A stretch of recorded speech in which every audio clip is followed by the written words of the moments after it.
Hebreus 11 nós lemos o versículo 1 e 2, no princípio, que esse é sempre a base na qual nós estamos voltando, nós entendemos todo o contexto. Hebreus capítulo 11, verso 1, diz assim: ora, a fé é a certeza daquilo que esperamos e a prova das coisas que não vemos, pois foi por meio dela que os antigos receberam bom testemunho. Mais uma vez, ora, a fé é a certeza daquilo que esperamos e a prova das coisas que não vemos, pois foi por meio dela que os antigos receberam bom testemunho. Vamos orar, Deus. Obrigado, Senhor, pela tua palavra. Mais uma vez, nós meditamos nesse texto que é tão necessário para as nossas vidas, a compreensão a respeito da fé verdadeira, da fé bíblica, para que possamos te servir verdadeiramente e em fé verdadeiramente. Pedimos que o teu Espírito Santo possa nos conduzir a toda a verdade e que possa confirmar a tua palavra nos nossos corações. Apesar de todas as nossas limitações, que o teu Espírito Santo possa aplicar a tua vontade a nós, que possamos compreender a tua palavra nessa noite, em nome de Jesus. Amém? Graças a Deus. Estamos então nessa série de exposições dentro dessa carta, na verdade dentro desse capítulo, falando a respeito desses modelos, destes heróis.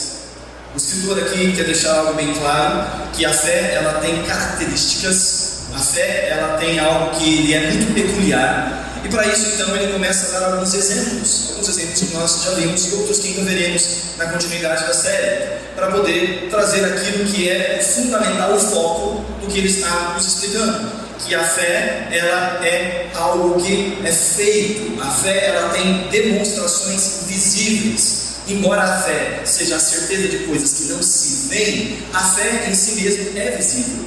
A fé em si mesmo tem ações correspondentes. Ele está falando então a respeito de perseverança. Essa carta, como temos falado várias vezes, ela é uma carta que fala sobre perseverarmos na fé, sobre continuarmos a caminhar, porque a fé se apoia naquilo que Deus diz. A fé se apoia no caráter de Deus. Porque a fé se apoia no caráter de Deus, ela nos conduz a continuar caminhando, mesmo que as circunstâncias sejam adversas, mesmo que existam dificuldades.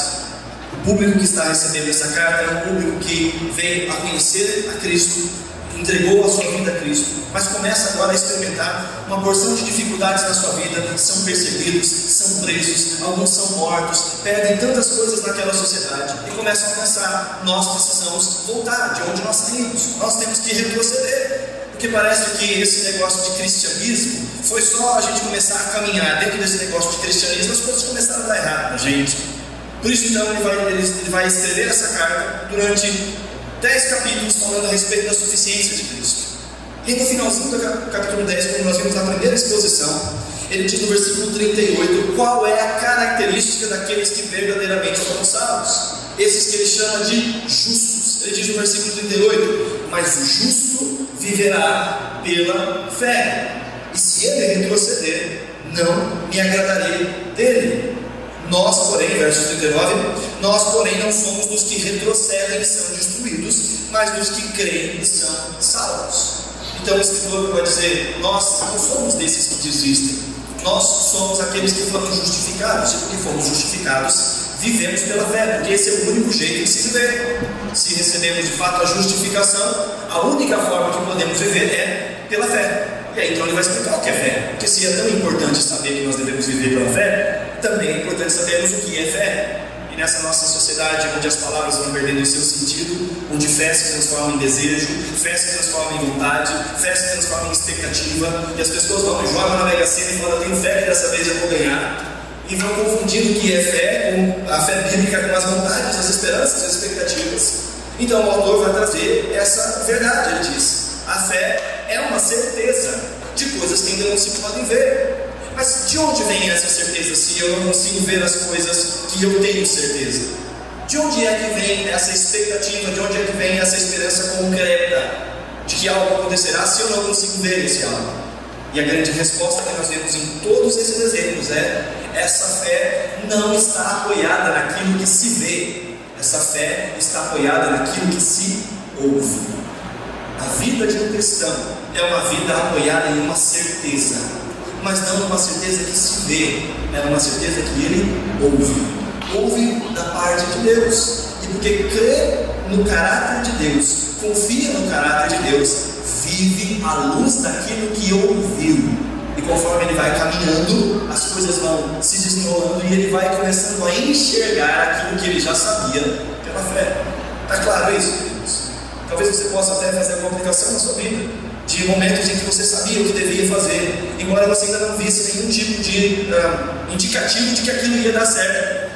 Mas você confiou na palavra do Senhor, você sabia que aquela era a coisa correta a se fazer, por isso você se apoiou na palavra do Senhor e fez aquilo que o Senhor te orientava a fazer.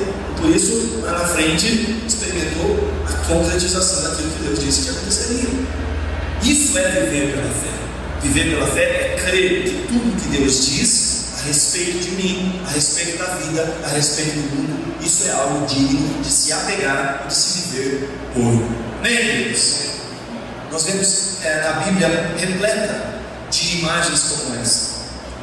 Nós vemos que o versículo 3 começa, aí no capítulo 11, verso 3, começa apontando lá para a criação. Volta lá para a criação para dizer: o mais importante de tudo não foi o que foi visto, mas o que foi ouvido. Olha aí o versículo 3. Pela fé, entendemos que o universo foi formado pela palavra de Deus, de modo que aquilo que se vê não foi feito do que é visível. Ele volta lá para a criação e ele diz: todas as coisas vieram a acontecer a partir daquilo que Deus disse. Até mesmo os céus e a terra responderam àquilo que Deus disse. Assim, nós que vivemos por fé somos aqueles que vivem pela palavra que sai da boca de Deus. Amém? Falaram isso? Essa tem que ser sempre o nosso ponto de partida, porque a partir de então ele começa a trazer algumas ilustrações sobre tudo isso. E ele vai mostrar então algumas características práticas da fé.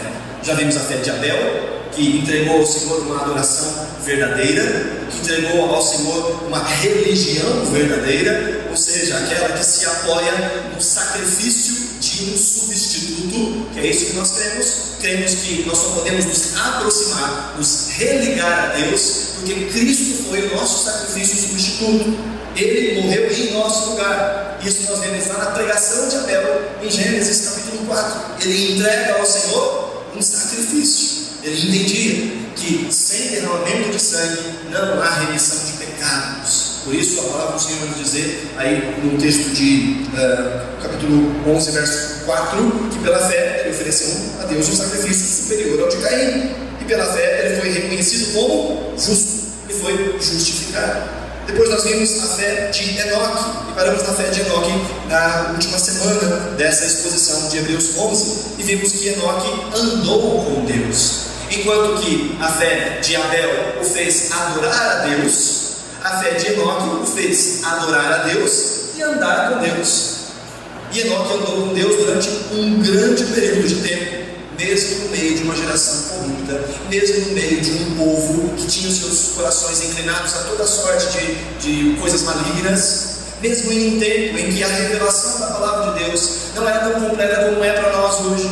Eles não tinham uma Bíblia, eles não tinham entendimento da lei, eles não tinham entendimento a respeito de Jesus. Havia somente o entendimento de uma promessa, a promessa que Deus havia feito para os nossos primeiros pais: virá o descendente da mulher e ele esmagará a cabeça da serpente. Esse era o único evangelho que eles conheciam, a única ideia que eles tinham a respeito do Messias. E Enoque, conhecendo tão pouco, viveu e andou com Deus. Como vimos na semana passada, a carta de Judas fala que Enoque foi um homem que pregou o juízo. Pregou dizendo que Deus viria, que Jesus viria, sem mesmo saber o nome de Jesus, que o Senhor viria com milhares de milhares e julgaria a impiedade do mundo. Então, um tempo tão distante, sem um conhecimento tão amplo como nós temos, Enoque andou com Deus durante um longo período de tempo, sem retroceder, tanto que ele foi tomado por Deus e sequer experimentou a morte. Então, a fé, em primeiro lugar, nos leva a adorar do jeito certo. Mas a fé, em segundo lugar, nos leva a adorar e a andar com Deus continuamente, uma vida diferente da vida daqueles que nos servem, porque andamos com Deus. E nessa noite nós vamos falar um pouco a respeito de Noé, no versículo 7. Leia comigo Hebreus 11, verso 7. Pela fé, Noé, quando avisado a respeito de coisas que ainda não se viam, mais uma vez é um elemento não se vê, movido por santo temor, construiu uma arca para salvar a sua família. Por meio da fé, ele condenou o mundo e tornou-se herdeiro da justiça, que é segundo a fé. Mais uma vez nós vemos aqui um elemento prático da fé. O destaque aqui que nós vemos é que Noé fez algo porque creu em Deus. Então a fé nos leva a adorar a Deus, a fé nos leva a caminhar com Deus, mas a fé nos leva a agir para Deus, a trabalhar para Deus, a obedecer um chamado dado por Deus a nós. A verdadeira fé nos coloca em movimento. É exatamente isso que Tiago fala na sua epístola. A fé sem obras está morta. A fé ela é comprovada pelas obras. Tiago inclusive vai dizer: você diz que tem fé, mas não tem obras? Eu te mostrarei pelas minhas obras a minha fé. O que Tiago está dizendo? Olha, não tem como eu dizer que eu creio se eu não vivo. E a palavra obras, ela pode ser traduzida literalmente como ações correspondentes. Eu não posso dizer que eu creio se eu não vivo de acordo com esse creio. Essa semana eu estava estudando alguns textos e lembrando algumas séries para preparar para os pequenos grupos, e eu lembrei de uma série bem antiga, dei uma passada de olhos dela, uma série que eu coloquei o nome, a gente nem chegou aí muito à frente dela, que chamava O Cristão Ateu. Fala exatamente sobre essa vida que diz que crê em Deus, mas os seus atos não acompanham essa confissão verbal. Eu creio que Deus existe, eu creio que Deus é bom, eu creio que a palavra de Deus é verdadeira, eu creio que tudo aquilo que Deus diz é verdade, mas não se submete a conhecer essa palavra e a viver por ela. Isso é ser um cristão ateu. Uma vida que professa algo com a boca, que não é acompanhado pelas obras. A fé verdadeira é expressa em ações. A fé verdadeira é conhecida através das nossas atitudes. Embora algumas pessoas digam assim: eu tenho fé, e você não pode dizer que eu não tenho fé, porque a fé é um negócio que eu sei que eu tenho e está lá dentro de mim. A Bíblia vai dizer: não, a fé é visível, a fé produz ações visíveis. Quer dizer então que todo mundo que faz as coisas do lado de fora tem fé? Sim ou não? Não. A gente pode fazer coisas sem fé, mas a gente não pode ter fé para fazer coisas. Entende isso? Bem? Uma frase que eu gosto de repetir sempre: nem tudo que parece é, mas tudo que é, parece. É uma expressão. A fé produz algo. E esse texto então de Hebreus capítulo 11 nos fala a respeito dessas ações que aconteceram em Noé. Antes de entendermos um pouco sobre o que Noé fez, eu creio que você conhece a história, pode ser que conheça ela de forma deturpada, principalmente se viu o último filme que foi lançado a respeito de Noé. Então a ideia é completamente deturpada. Se você assistiu aquele filme, você sabe exatamente o que eu estou falando, em que se pegou um mito a respeito do dilúvio e transformou aquilo e colocou Noé e fez uma bagunça, uma salada de fruta. Então, se você quiser assistir um filme que é mais fiel à Bíblia, Noé, não tem nada a ver com isso. Esse último filme de Noé lá, que tem o Barbudão lá, não esqueci até o nome daquele ator, que tem ainda a mocinha lá que trabalhou no Harry Potter também. Então, aquele filme lá, nada a ver com a Bíblia. Então, nós vamos ver um pouco a respeito da visão bíblica a respeito do dilúvio. Mas antes disso, vamos pensar um pouco no que era aquele mundo pré-diluviano. E a Bíblia vai nos dizer, se você quiser ir comigo lá para Gênesis capítulo 6, volta aí, lá para o início da Bíblia, Gênesis capítulo 6. Nós vamos olhar para algumas coisas aqui em Gênesis 6. Nós vamos ver que a Bíblia nos fala no início de todas as coisas, antes do dilúvio, que estes homens viviam durante muito tempo. A longevidade humana nessa época era muito grande. Nós vemos aí relatos de pessoas que viveram 900 anos. Alguns estudiosos vão dizer que o tempo não era contado da mesma forma como é contado nos dias de hoje. Então pode haver uma diferença entre a idade real com essa idade que é registrada na Bíblia, mas que mesmo assim ela é uma idade aproximada daquilo que é registrado na Bíblia. Então eram homens que viviam durante muito tempo. Após o dilúvio, na verdade com o dilúvio, Deus restringe a idade humana. E nós vemos isso inclusive na Bíblia. No versículo capítulo 6, verso 5, diz: o Senhor viu que a perversidade do homem tinha aumentado na terra, e que toda a inclinação dos pensamentos do seu coração era sempre e somente o mal. Verso 6, então Deus se arrependeu de ter feito o homem sobre a terra, e isso cortou-lhe o coração. Disse o Senhor: farei desaparecer da face da terra o homem que criei, os homens e também os grandes animais, os pequenos, arrependo de tê-lo feito. Verso 3, tu lê o versículo 3, diz assim: então disse o Senhor: por causa da perversidade do homem, meu espírito não contenderá com ele para sempre, ele viverá 120 anos. Então, após o dilúvio, nós vemos isso nas genealogias. É muito interessante, se você quiser pegar as genealogias que vem após o dilúvio, você vai ver que o tempo de vida destes homens caiu para 120 anos. Esse era o teto. E depois lá no Salmo 90, se você se lembra do Salmo 90, não precisa abrir agora, o Salmo escrito por Moisés, ele vai dizer então que a vida humana ela vai até os 70, aos 80, e ainda aqueles que chegam lá, chegam com enfado, canseira. Então, ainda que tenham pessoas que passem dessa expectativa bíblica de vida, ainda é a pequeníssima minoria, que por causa do pecado que vai se multiplicando, Deus tem descido a vida da humanidade. Então, esses homens que viveram antes do dilúvio, viveram durante muito tempo. Isso mostra também, inclusive, a graça de Deus, preservando a sua palavra, preservando os seus ensinamentos, porque eles não tinham nenhum relato escrito, não tinham tantos relatos escritos como nós temos nos dias de hoje. Nós vemos que haviam homens valentes, homens de renome, homens poderosos, haviam governos estabelecidos já na terra a essa época. Esses homens eram depravados. Desde que nós lemos disso que eles faziam sempre o mal, a inclinação do seu coração era somente o mal. Esses homens eram violentos e corruptos. Havia muita corrupção naquela época, bem diferente dos nossos dias, né? Onde nós vivemos um mundo assim tão tranquilo, tão suave, onde não há corrupção, não há perversidade, não há maldade, nada disso. E havia também pessoas muito inteligentes. Havia muita ciência naquela época. Eu não tenho aqui registrado nos nossos slides, mas se você quiser, só a título de curiosidade, em Gênesis capítulo 4, nós vemos aqui algumas indicativos da sabedoria destes homens. Anote isso para você depois conferir, se você quiser. Em que o texto vai nos dizer que um homem chamado Lameque, o sétimo descendente desde Adão, mas pela linhagem de Caim, lembra de Caim? Aquele que matou o irmão? Então esse Caim teve filho, teve neto, teve bisneto.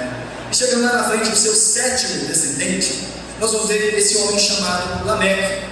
E esse homem chamado Lameque, ele era um homem que introduziu na história da humanidade um negócio chamado de bigamia. As pessoas se casavam com uma mulher só naquela época, mas a partir de Lameque começou eles arrumarem mais e mais mulheres para eles. Isso só deu problema na vida de todo mundo que tinha mais de uma mulher. Então ele começa com isso. E esse Lameque também é identificado como um grande assassino, em que havia muita maldade em Lameque. Deixa aí, volta um pouquinho, senão eu não vou prestar atenção no que eu estou falando. Volta tudo, olha para mim aqui, depois a gente vai falar. Lameque então é esse que era assassino. Ele disse que se fosse vingado do Caim, muito mais seria vingado a quem tentasse alguma coisa contra ele. Ele era um homem mau. Em contrapartida, o sétimo, a partir de Adão, pela linha de Sete, filho abençoado de Adão, foi o homem chamado Enoque, que nós vimos na semana passada. Então nós vemos duas linhagens. Pela linhagem de Sete, nós vemos Enoque, um homem que andou com Deus, um homem que pregava o juízo de Deus, um homem que chamava as pessoas ao arrependimento. Pela outra linhagem, pela linhagem de Caim, nós vemos Lameque, um homem mau, depravado, assassino, violento. E dos filhos de Lameque nasceram 3 filhos. Um chamado Jabal, vai anotando aí se você não tem filho ainda, é uma boa listinha para você pensar depois se vale a pena colocar os filhos ou não. Um chamado Jabal, outro chamado Jubal e outro chamado de Tubal-Caim. Achei só esse que saiu daquela linha. Às vezes os pais pegam lá o filho, vou colocar o nome de todo mundo dos filhos aí com Jó, Janaína, Juliano, Jaqueline, né? Poder tentar identificar todo mundo. Parece que a ideia aqui é mais ou menos essa. Era Era Jabal, Jubal, e de repente disseram que a gente coloca mais alguém? Tubal caiu, então. Nada a ver uma coisa boa. E desses 3 descendentes de Lameque, a Bíblia vai dizer em Gênesis capítulo 4 que Jabal foi o criador de gado e morador de tenda. Nós vemos o início, então, daquilo que era chamado de agropecuário, aquilo que nós chamamos de agropecuário. Uma forma organizada de se criar animais para tirar algum tipo de proveito deles. Isso naquela época. Nós vemos Jubal como aquele que inventava instrumentos musicais. Então nós já vemos um tipo de arte antiga, lá em Gênesis capítulo 4. E esse último é o mais interessante, esse homem chamado Tubal-Caim, que a Bíblia vai dizer que ele foi o que iniciou a criar artífices de bronze e de ferro. Alguém que começou a trabalhar com os elementos da terra e a mexer com bronze e ferro. Se você tem um pouco de entendimento aí de química ou dessas áreas aí de construção, você vai saber que o ferro não é encontrado na natureza em seu estado puro. É encontrado são minérios de ferro que precisam ser trabalhados para se tornarem o ferro, para então serem usados para alguma coisa. E para que o minério de ferro se transforme em ferro, vai acompanhando comigo aí, ele precisa ser colocado a uma temperatura de 1600 graus. Esse é o processo que nós chamamos de siderurgia. Primeiro tem que ter um processo de mineração para conseguir o minério de ferro, depois um processo de siderurgia para poder transformar esse minério de ferro em ferro, para então se fazer artigos de ferro. Por que eu estou falando isso? Porque a gente às vezes vai para a escola e ouve como é que era a antiguidade, e a gente vai pensar em homens nas cavernas, vestidos de peles de animais, com tacapes na mão, que iam atrás da sua fêmea e davam uma retada na cabeça dela, pegava pelos cabelos e arrastava para dentro das suas cavernas, né? Mas nós vemos aqui um relato de um povo muito primitivo, mas que já tinha técnicas avançadíssimas de tecnologia. E se ferro, ou trabalhar com ferro, já é algo interessante, que dirá trabalhar com bronze, porque esse Tubal-Caim também trabalhava com bronze. E o bronze, ele é uma liga. O bronze é a junção de 2 elementos, cobre e zinco. E o cobre e o zinco são unidos através de um processo de fusão que demanda 1045 graus, que é o processo que nós chamamos de metalurgia. Para então pegar esse zinco, esse bronze, e transformar em um instrumento, em uma faca, em qualquer coisa que seja. Então nós vemos que lá em Gênesis capítulo 4 já haviam técnicas avançadas de tecnologia. Ainda então rudimentar aquele povo, eles já tinham um entendimento grande a respeito de coisas para o dia a dia. Quando nós olhamos então para, agora sim a gente pode olhar para aqueles gráficos que a gente viu, pode passar até completar todos. Como eu falei, esses homens viviam durante muito tempo. E quando nós falamos sobre viver muito tempo, isso mostra a graça do Senhor que preserva o seu relato, que preserva a sua história. Hoje nós temos a Bíblia como palavra escrita do Senhor, em que está registrada a história do passado, mas naquela época também havia história, e essa história era transmitida de pai para filho. E a gente fala assim, então, ao longo dessa história, desse tempo, a história foi mudando, né? Porque você conta um fato para alguém, pensa no telefone sem fio, você vai contando e vai distorcendo toda a história. Mas pelo fato dessas pessoas viverem muito tempo, nós tínhamos fósseis vivos que contavam a história em primeira mão. Então, por exemplo, nós vemos lá a vida de Adão. Adão viveu e viu até o filho de Enoque. Matusalém viveu e viu até Noé. Então, Matusalém está ali, ó. Ele conheceu Adão e ele conheceu Noé. Então, para que o relato da criação, para que o relato da queda, para que os relatos que vieram após o período da criação do Senhor fossem transmitidos, era algo difícil de ser entendido. Era só dizer como é que foi a queda mesmo. Alguém escreveu alguma coisa a respeito da queda? Não, a gente não sabe. Vamos perguntar para Adão? Adão estava lá, testemunhou lá. É só perguntar para Adão. Às vezes a gente olha as genealogias da Bíblia e não sei se você já teve essa impressão, e há um tempo atrás eu tinha essa impressão, de que tem lá, fulano viveu tantos anos e morreu. Aí vem outro fulano e vive tantos anos e morreu. E parece que para que esse aqui possa viver, que ele tem que morrer primeiro. Mas não é isso que acontece. Os pais geram filhos, os filhos vão crescendo enquanto os pais estão vivos ainda. Então nós vamos ver aí, por exemplo, que quando Abraão nasceu, quer dizer, que quando Abraão tinha 58 anos, foi quando Noé morreu. Noé morreu, Abraão já tinha 58 anos.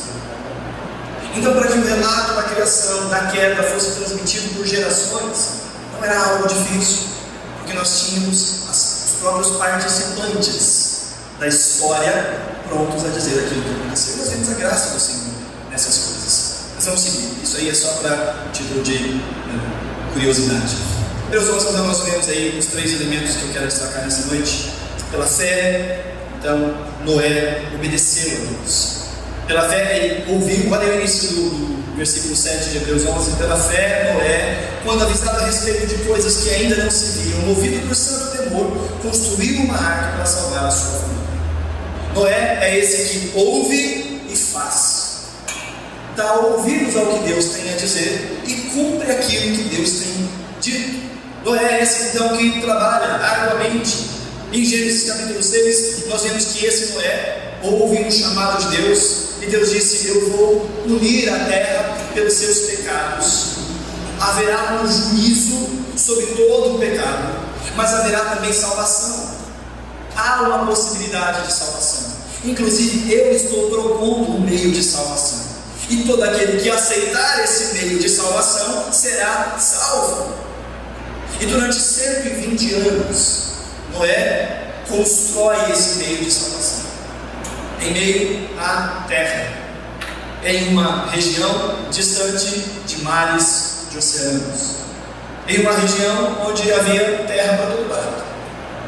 E ele ouve algo dito por Deus. Nós não sabemos como é que ele ouve isso. A Bíblia não é clara em como é que isso acontece, como é que ele tem essa revelação de Deus. Se ele sonhou, se ele teve uma visão, se Deus apareceu para ele, se ele de alguma forma ouviu audivelmente aquilo que Deus tinha dito. Mas Noé entendeu aquilo que Deus estava falando com ele e cumpriu, construiu uma arca para salvar a sua família. Durante 120 anos ele trabalhou baseado naquilo que Deus havia dito. Diante de um relato tão esquisito: olha, vai chover. E vai chover durante tanto tempo que a terra se cobrirá de água. Enquanto eu meditava mais uma vez nesse texto, no ano de 2015, não sei quantos dos irmãos estavam aqui conosco, no ano de 2015 nós fizemos aqui uma série sobre Gênesis. E nós gastamos um ano dentro de Gênesis, não sei se os irmãos se lembram disso. E nós fomos a fundo dentro dos relatos bíblicos, pesquisamos, vimos alguns relatos históricos, arqueológicos, falamos sobre o dilúvio, e ficamos aí umas 3 ou 4 semanas só falando sobre o dilúvio, e os paralelos históricos, os paralelos arqueológicos, de outras culturas. Por exemplo, existem relatos na Mesopotâmia que falam de algumas cidades que foram construídas antes de um grande dilúvio, fora da Bíblia. Em outros relatos encontrados, em que tem um relato muito parecido com o relato da Bíblia. Então existem outros relatos a respeito do dilúvio. E essa era uma época muito diferente, em que sequer chovia sobre a terra. A Bíblia vai nos dizer, em Gênesis capítulo 2, que a terra era regada por uma neblina. Era essa neblina que fazia com que todas as árvores e plantas fossem abastecidas. É algo que pode ser feito em paralelo com o planeta Vênus, que é coberto por uma névoa. E essa névoa, inclusive, impede a violência dos raios solares sobre o planeta. Ao pensarmos a respeito disso, é claro que aí a gente vai para as áreas de especulação, que nós não temos como fazer esses tipos de testes, mas isso inclusive é apontado por alguns estudiosos, que é um dos porquês que as pessoas viviam tanto tempo, por não haver tamanha incidência dos raios solares e dos efeitos danosos dos raios solares para deteriorar o corpo. Então as pessoas viviam mais tempo. Mas a Bíblia vai nos dizer, apesar de todas essas coisas, que a chuva não era algo visto todos os dias. E Deus diz para Noé, vai cair água do céu, e vai cair muita água do céu. Você deve construir então um meio pelo qual as pessoas serão salvas. E Noé ouve aquilo que Deus diz e começa a colocar em prática. Você acha complicado uma situação dessa? Pensa você, Deus fala com você, vai chover, e vai chover bastante, mesmo você conhecendo chuva, vai chover bastante. Então, constrói uma arca. É fácil crer nisso, queridos? Fala para mim, fala com sinceridade. É fácil crer? Não é crer, é difícil. A gente vê hoje a Bíblia, a gente olha, a gente aprende, e a gente vê tantas coisas que fazem sentido serem praticadas e vividas, e ainda assim nem sempre encontramos forças de fé para fazer aquilo que a gente sabe que está certo, e que a gente não precisa fazer nenhum esforço além do que entender, de orar e ver aquilo como sendo algo justo, bom e que faz sentido. E a gente olha no texto e diz: é verdade, faz sentido. Se eu viver assim, as coisas vão ser diferentes, e nem assim conseguimos obedecer tudo aquilo que Deus nos chama a fazer.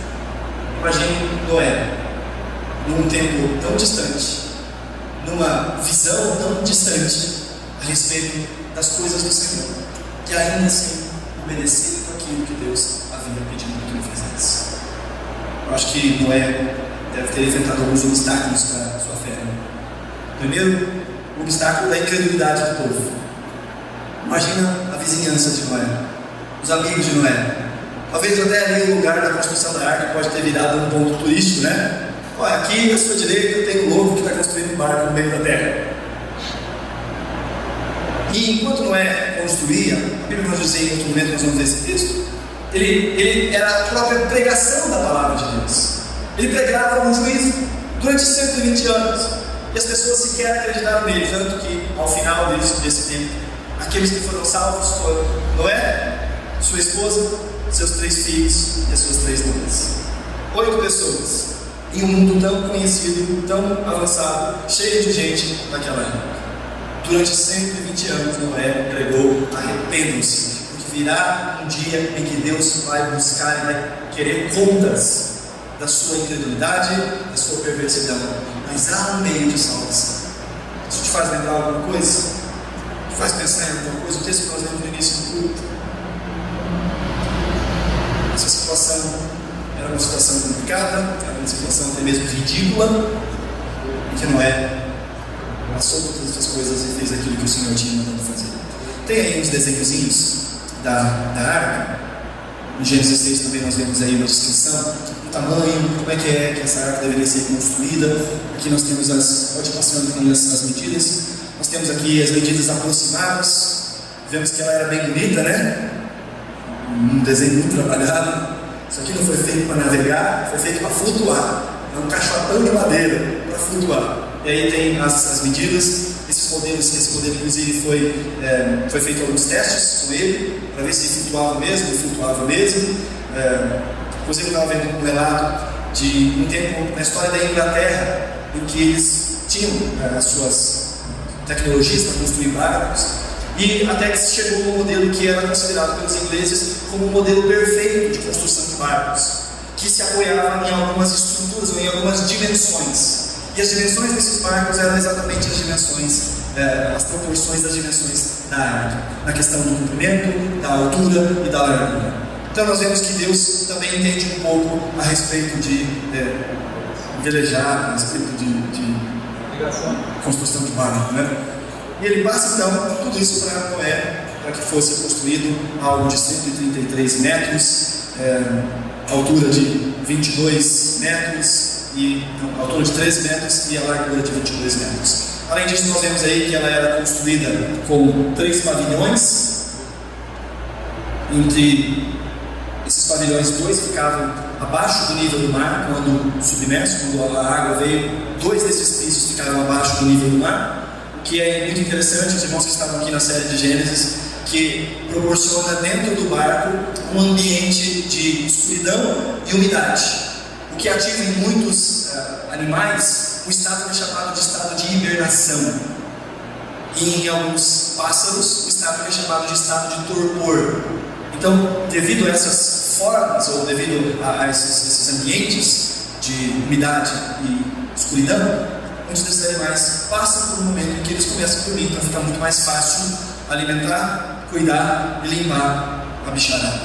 Então nós vemos aí, e Se você quiser saber um pouco mais sobre isso, eu tenho bastante material, eu posso passar alguma coisa. Nós vemos aí muitos indicativos a respeito daquilo que Deus fez, como isso pode e foi possível de acontecer.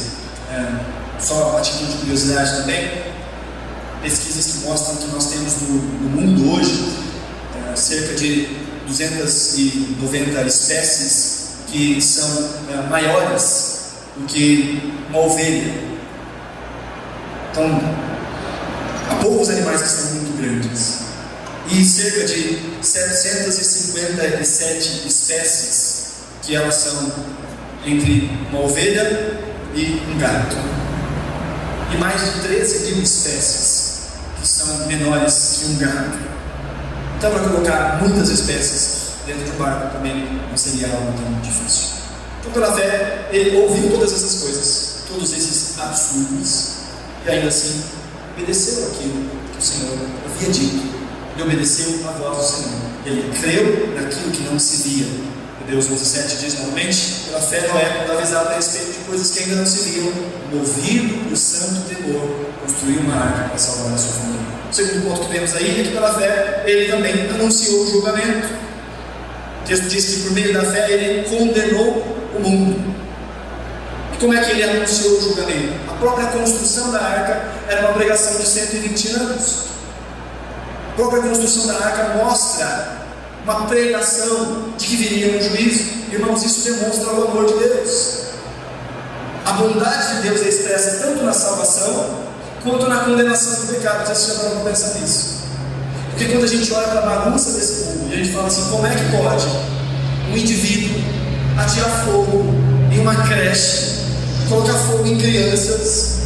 Como é que pode que coisas como essa aconteçam nesse mundo? E muitas dessas coisas que acontecem nesse mundo, de malucos que vêm e fazem coisas tão esquisitas, muitas delas sequer são julgadas, muitas delas sequer são punidas. E a gente fala que mundo esquisito é esse, que mundo estranho é esse, com tanta perversidão.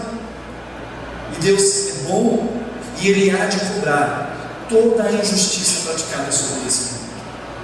Ele há de cobrar todos os crimes. Ele há de cobrar toda a injustiça humana. Porque isso mostra também a sua justiça. Mas porque Deus não fez isso ainda, no texto que nós vemos no início do culto? Porque Ele é paciente e está nos dando tempo para o arrependimento, pois não é vontade do Senhor que nós venhamos a nos perder antes que venhamos a converter o nosso coração. Bem, queridos, pela fé Noé pregou a justiça. 2 Pedro capítulo 2, verso 5, Pedro diz: ele não roubou o mundo antigo quando trouxe o dilúvio sobre aquele povo ímpio, mas preservou Noé, pregador da justiça, e mais 7 pessoas. Noé pregou, Noé anunciou, porque a fé obedece à vontade de Deus, mas a fé também anuncia a vontade de Deus. A fé prega o arrependimento, a fé chama os pecadores ao arrependimento, a fé coloca aqueles que creem em ação para chamar outros ao arrependimento, assim como Noé fez no seu tempo. Deus é esse que vai punir toda a maldade da humanidade, mas a sua bondade é expressa através do chamado ao arrependimento. Amós capítulo 3, verso 7, texto fenomenal, diz: certamente o Senhor, o soberano, não faz coisa alguma sem revelar o seu plano aos seus servos, os profetas. Deus revela aquilo que vai fazer.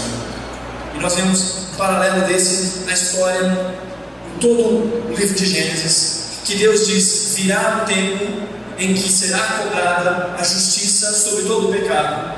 Mas Deus levanta pessoas e durante um longo período de tempo prega o arrependimento a todas essas pessoas. Nós vemos isso acontecendo em Enoque, como vimos na semana passada, que Enoque pregou, chamou ao arrependimento, dizendo: virá o tempo em que Deus vai cobrar toda a injustiça praticada sobre a terra. E durante um longo período de tempo Enoque pregou. Quando nós olhamos também, se você está com Gênesis capítulo 6 aberto, quando nós olhamos em Gênesis 5, verso 21, diz assim: aos 65 anos, Enoque gerou Matusalém. E você fala: grande coisa, mais alguém gerando mais alguém. Mas o nome Matusalém significa: quando ele morrer, virá. Nome esquisito para se dar para o filho, né? Quando ele morrer, virá. E exatamente no ano em que Matusalém morre, que acontece o dilúvio. E Matusalém foi aquele que mais viveu registrado na Bíblia. Mais de 900 anos, 969 anos, onde havia uma pregação viva. Um homem chamado, quando ele morrer, virá. Quando ele morrer, virá o juízo. Junto com a pregação do seu pai Enoque, com a vida de Matusalém, Deus chamando o povo ao arrependimento. Noé constrói uma árvore durante 120 anos, e durante 120 anos chama o povo ao arrependimento. Nós olhamos para o Antigo Testamento e vemos o pecado se reproduzindo no meio do povo de Israel, e Deus levanta profetas e diz: virá um povo que vai tirar vocês da terra de vocês, vocês serão levados para o exílio, porque vocês não estão ouvindo a voz de Deus. Deus anunciando o juízo e chamando o seu povo ao arrependimento. Não é isso que nós vemos na figura de Cristo no Novo Testamento, dos apóstolos e na igreja do Senhor. Nós somos aqueles que também pregam o juízo do Senhor. Virá o juízo do Senhor. Arrependam-se, há um meio de salvação. E esse meio de salvação foi dado por Deus, a saber, o próprio Cristo Jesus. Deus anuncia. Por fim, nós vemos aí que Noé recebeu a justificação pela fé. A justificação foi declarado justo. E desde que esse mundo é mundo, desde a queda, a salvação só é obtida por um meio, através da fé. A salvação é um dom dado por Deus, pela graça de Deus, mas ele é recebido pela fé. E o que é a fé?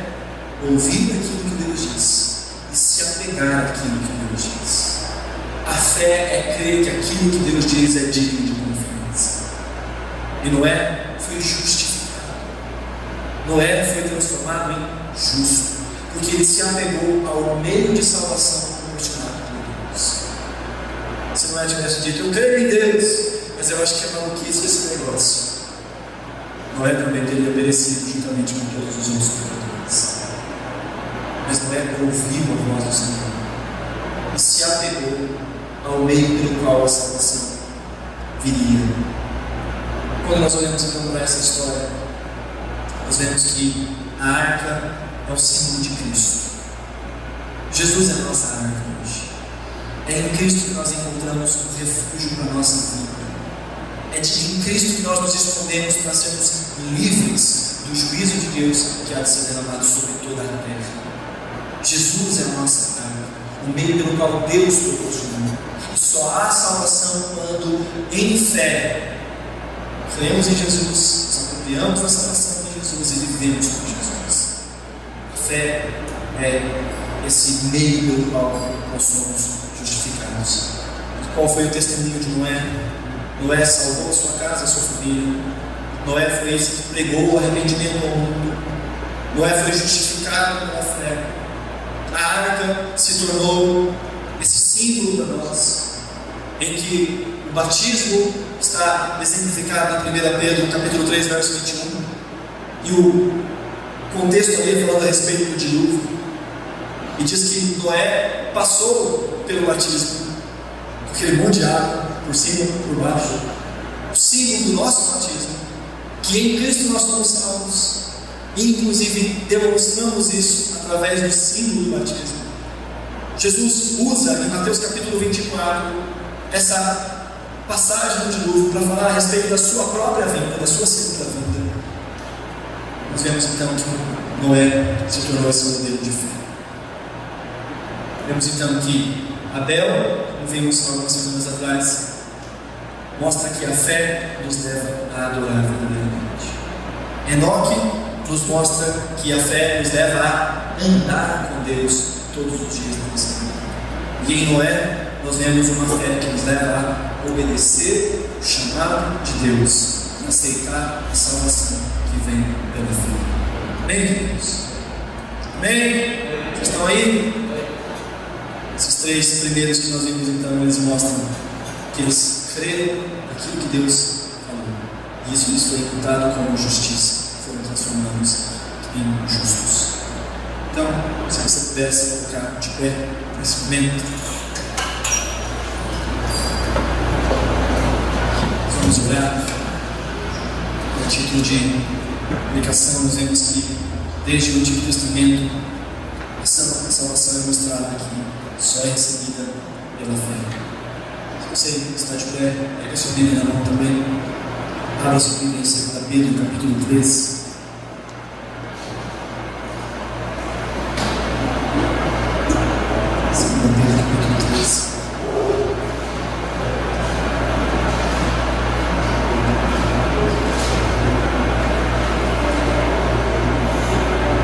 Olha o que diz 2 Pedro, capítulo 3.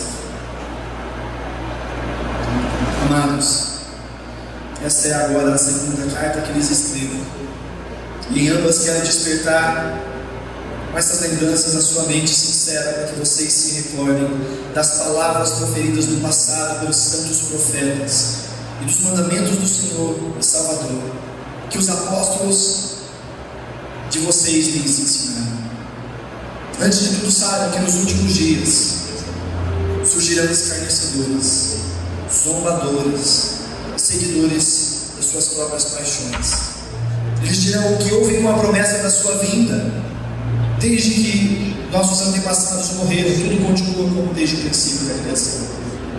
Mas eles deliberadamente se esquecem de que há muito tempo, pela palavra de Deus, existe céu e terra, e esta foi formada da água e pela água. E pela água, o mundo daquele tempo foi submerso e destruído. Pela mesma palavra, os céus e a terra que agora existem estão reservados para o fogo, guardados para o dia do juízo e para a destruição dos ímpios. Não se esqueçam disso, amados. Para o Senhor, um dia é como 1000 anos, e 1000 anos como um dia. O Senhor não demora em cumprir a sua promessa, como julgam alguns. Ao contrário, Ele é paciente com vocês, não querendo que ninguém pereça, mas que todos cheguem ao arrependimento. O dia do Senhor, porém, virá como ladrão. Os céus desaparecerão com um grande estrondo, os elementos serão desfeitos pelo calor, e a terra e tudo que há nela será desnudado. Visto que tudo será assim desfeito, que tipo de pessoas é necessário que vocês sejam? Vivam de maneira santa e piedosa, esperando o dia de Deus e apressando a sua vinda. Naquele dia, os céus serão desfeitos pelo fogo, e os elementos se derreterão pelo calor. Todavia, de acordo com a sua promessa, esperamos novos céus e nova terra, onde habita a justiça. Noé pregou uma mensagem estranha, esquisita, de juízo e de arrependimento. E nós, enquanto cristãos, também pregamos uma mensagem estranha e esquisita. Deus há de cobrar toda impiedade, toda injustiça. Deus nunca mais destruirá a terra com água. Ele fez uma aliança com Noé e colocou um símbolo dessa aliança, lembra? Que alguns chamam de arco-íris, né? Mas durante um bom período da história foi conhecido como o arco da aliança, em que Deus promete nunca mais destruir a terra com água. Mas pelo que nós vimos em 2 Pedro capítulo 3, haverá um fim para essa terra. Não vai ser com água, será com fogo. Essa terra será queimada, destruída completamente. E após ela virá novos céus, nova terra, onde habita na justiça. E a promessa do Senhor é que aqueles que se abrigarem em Cristo Jesus, como no tempo de Noé se abrigaram na arca, esses experimentarão a vida em uma nova terra, onde habita a justiça. Aqueles que estiverem mortos ressuscitarão, e aqueles que estiverem vivos serão arrebatados e terão seus corpos transformados. Essa é uma mensagem muito estranha, queridos. Essa é uma mensagem que não faz tanto sentido hoje em dia. Essa é uma mensagem que foi abandonada pela igreja há tanto tempo. Pela igreja que tem colocado seus olhos nessa terra, que tem apregoado dinheiro, fama, sucesso, saúde, bem-estar, que tira os olhos do cristão da eternidade e coloca os olhos nessa terra. Mas a promessa do Senhor é que Ele virá uma segunda vez, e que todo aquele que estiver em Cristo será salvo. Aqueles que não estiverem em Cristo serão julgados, serão condenados.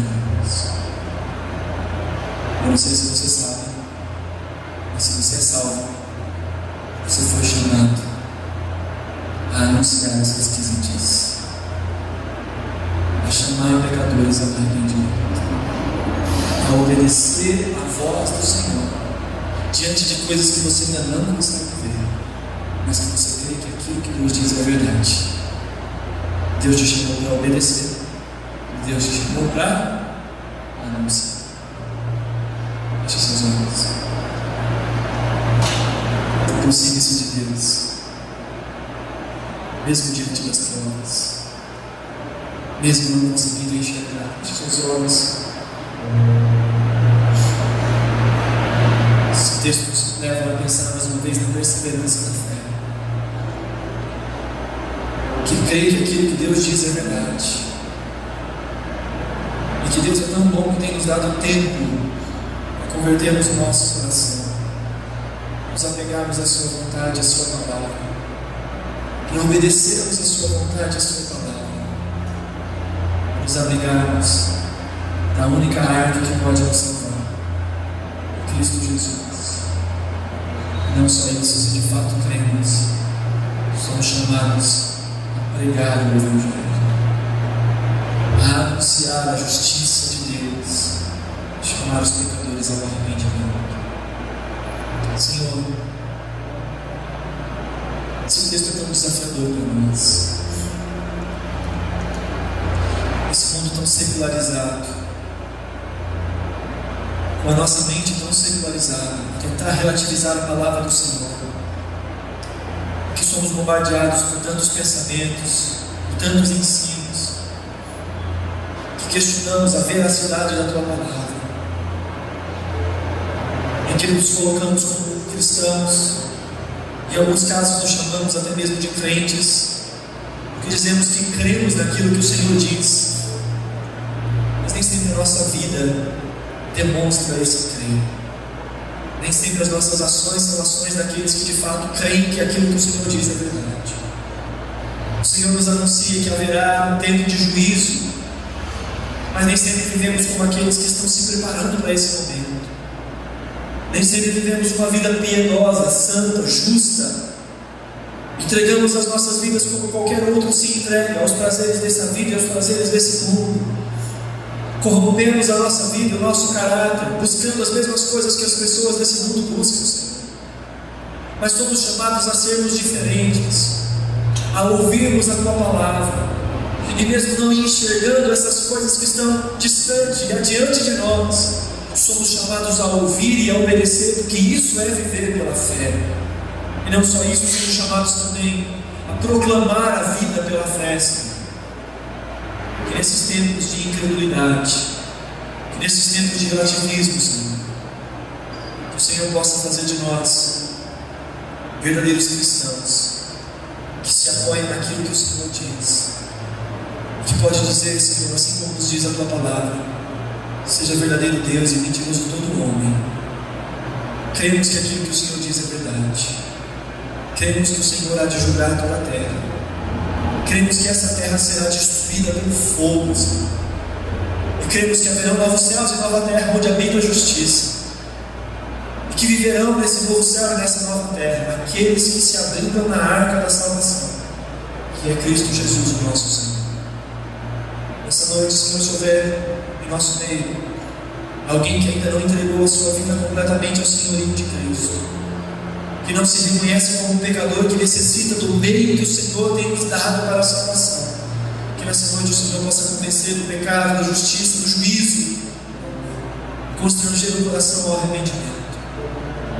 E se nós somos aqueles que de fato creem na salvação, desperta-nos, Senhor, para anunciar a salvação que vem do Senhor, para anunciar o juízo que vem do Senhor, e para que, como os apóstolos que viveram antes de nós, para que, como a igreja que veio antes de nós, que nós também sejamos aqueles que pregam o Evangelho e que dizem: arrependam-se, pois é chegado o reino de Deus. Ajuda-nos a crer, Senhor, e ajuda-nos a viver, em nome de Jesus. Amém.